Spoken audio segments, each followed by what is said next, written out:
Assalamualaikum warahmatullahi wabarakatuh. Sampurasun, salam keadilan. Bertemu lagi dengan saya Mulyadi, mahasiswa Fakultas Hukum Universitas Subang. Dalam pertemuan kedua masih dalam tugas yang sama yaitu tugas mata kuliah perbandingan sistem hukum. Saya akan membawakan materi komparatif antara kekuatan militer Indonesia dengan kekuatan militer. Adapun pembahasan dalam pertemuan kali ini, yang pertama yaitu ada luas wilayah negara, kedua anggaran pertahanan, ketiga kekuatan alutsista, keempat jumlah personil, dan kelima partisipasi politik. Luas wilayah negara. Indonesia merupakan negara kepulauan terbesar di dunia, terbentang dari Sabang hingga Merauke. Indonesia memiliki 17.499 pulau dengan luas total wilayah Indonesia sekitar 7,81 juta kilometer persegi. Dari total luas wilayah tersebut, 3,25 juta kilometer persegi adalah lautan dan 2,55 juta kilometer persegi adalah zona ekonomi eksklusif. Hanya sekitar 2,01 juta kilometer persegi saja yang berupa daratan. Kemudian luas wilayah negara Myanmar.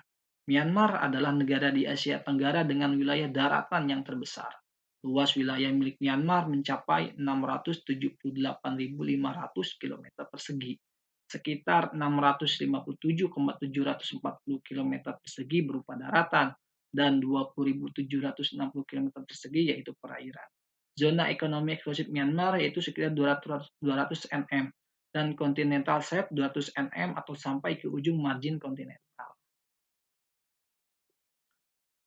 Materi berikutnya itu ada anggaran pertahanan. Untuk budget pertahanan negara Indonesia di tahun 2022 yaitu sebesar 9,3 miliar US dollar.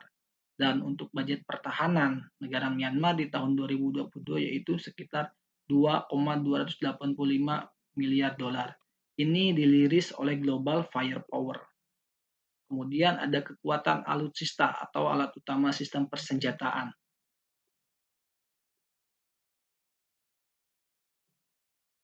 Di Angkatan Darat ada alutsista tank. Indonesia memiliki 314 unit, Myanmar 664 unit. Untuk artileri kendaraan beratnya, Indonesia memiliki 153 dan Myanmar 190 unit. Untuk kendaraan lapis baja, Indonesia memiliki 1.444 dan Myanmar 1.587. Untuk meriam tarik, Indonesia ada 413 dan Myanmar 1.869.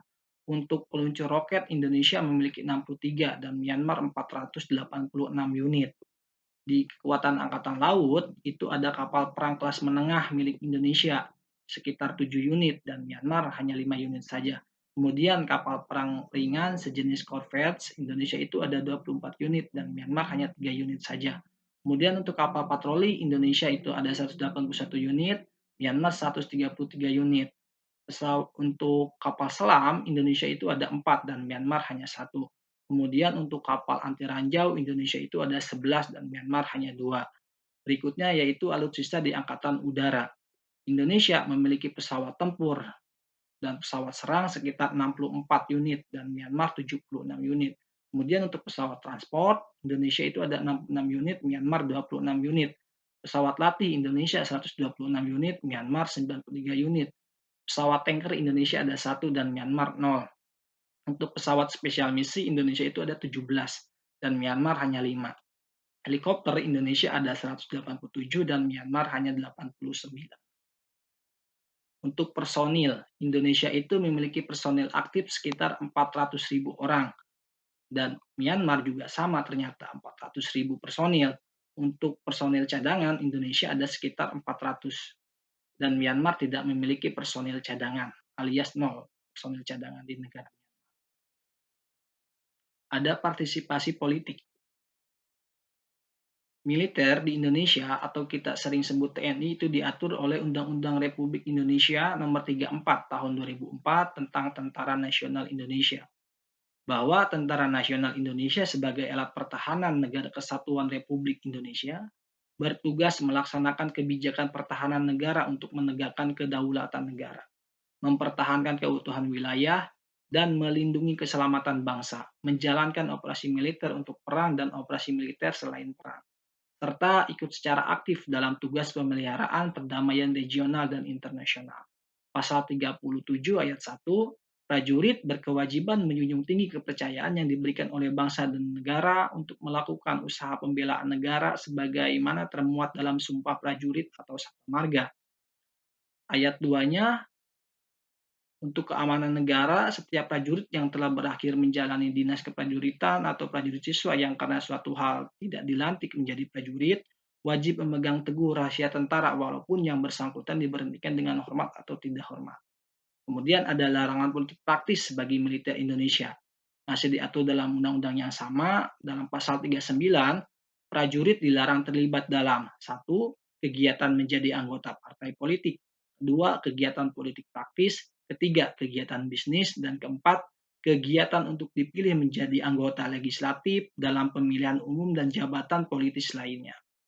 Nah, ini berbeda dengan militer Myanmar, di mana ada Konstitusi Myanmar 2008, pasal 40, huruf B. Jika timbul atau ada alasan yang cukup untuk menimbulkan keadaan darurat, membahayakan jiwa dan harta benda orang-orang di suatu daerah, negara, atau diri sendiri wilayah yang dikelola, Dinas Pertahanan berhak sesuai dengan ketentuan Undang-Undang Dasar ini untuk mencegah bahaya itu dan memberikan perlindungan jika terjadi darurat yang dapat menyebabkan disintegrasi persatuan, disintegrasi solidaritas nasional, dan hilangnya kekuasaan berdaulat atau upaya karena itu dengan cara paksa yang salah, seperti pemberontakan atau kekerasan, Panglima Angkatan Pertahanan berhak mengambil alih dan menjalankan kekuasaan kedaulatan negara sesuai dengan ketentuan undang-undang ini.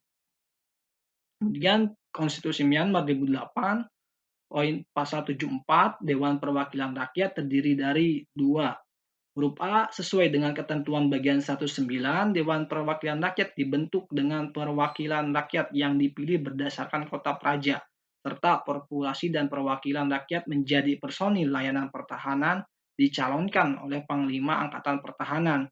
Poin B-nya, sesuai dengan ketentuan bagian 141, perwakilan rakyat dibentuk dengan perwakilan rakyat yang dipilih dalam jumlah yang sama dari wilayah dan perwakilan negara bagian, dan rakyat menjadi personil layanan pertahanan dicalonkan oleh Panglima Angkatan Pertahanan.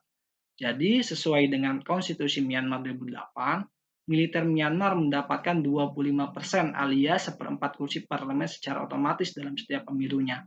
Nah, ini yang membedakan partisipasi politik TNI dengan militer Myanmar, bahwa di Indonesia itu TNI dilarang ikut politik, politik praktis, sedangkan di Myanmar justru diatur oleh konstitusinya. Baik, itu materi yang bisa saya sampaikan dalam pertemuan kali ini. Segala kekurangannya mohon maaf. Tak lupa saya ucapkan terima kasih kepada Bapak dosen pengampu, yaitu Bapak Hendy Sumadi SHMH, atas kesempatan yang diberikan kepada saya. Wassalamualaikum warahmatullahi wabarakatuh. Saya seorang prajurit. Saya bertarung di mana saya diberitahu, dan saya menang di setiap tempat saya bertarung. Salam keadilan.